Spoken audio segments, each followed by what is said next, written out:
Jean-Marc Sornin, bonjour. Bonjour. Bienvenue. Alors, vous êtes le président et cofondateur d'Abissa. Est-ce que vous pouvez nous présenter Abissa? Qu'est-ce que c'est? Abissa est une start-up qu'on a fondée avec des associés fondateurs opérationnels et des associés investisseurs.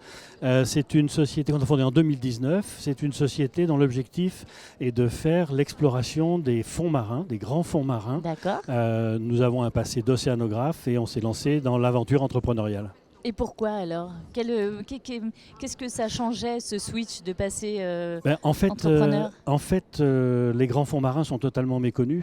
Très peu connus, entre 1 et 5%, donc très très peu connus, et pour autant ils recèlent des richesses de biodiversité, ils recèlent des qualités liées aux courants, aux énergies marines, et vraisemblablement des relations importantes avec les changements climatiques. Oui. Et donc cette méconnaissance fait qu'on a une très mauvaise appréciation de l'importance que peuvent avoir les grands fonds, les océans, en général par rapport à la planète, tout simplement. Sans les courants marins, il n'y a pas de vie.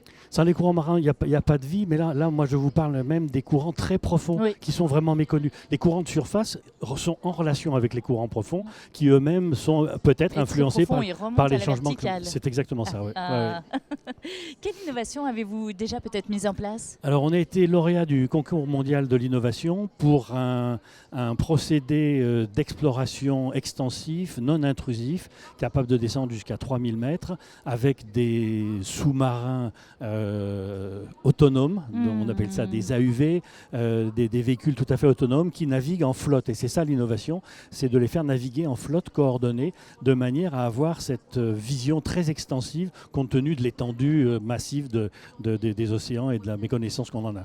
Quelles sont vos sources de financement? Alors aujourd'hui, en termes de financement, ce sont des investisseurs qui sont entrés dans le capital, des investisseurs chefs d'entreprise du milieu maritime. On est en train de faire une levée de fonds avec un objectif en fin d'année de l'ordre de 5 millions d'euros, parce que les sous-marins coûtent très cher.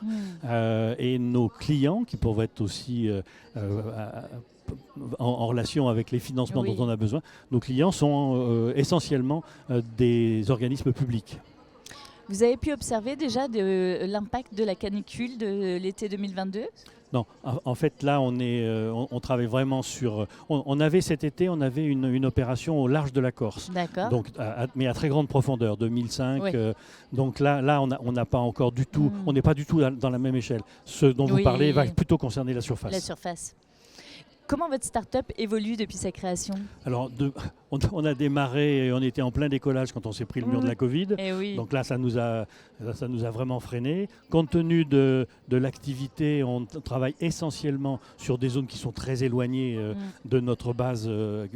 On est basé à Bayonne, de notre base atlantique. Donc on a créé 2 sociétés filiales, une en Polynésie, une à Nouméa, de manière à s'ancrer vraiment sur le Pacifique, parce que le Pacifique est une des zones où les eaux profondes sont très, très méconnues et très, très étendues par rapport au territoire français. Et alors, comment vous vous sentez dans cette vie d'expert métier dans votre domaine et jeune start-upper? Jeune start-upper, disons récent start-upper, vous êtes gentil, mais récent start-upper, on se sent bien parce que les prévisions qu'on a sont excellentes. Les marchés se développent, que ce soit en relation avec France Relance 2030, puisqu'il y a un objectif précis, mais aussi on est questionné, on répond à des appels d'offres internationaux. Merci Jean-Marc Sornin. Avec plaisir.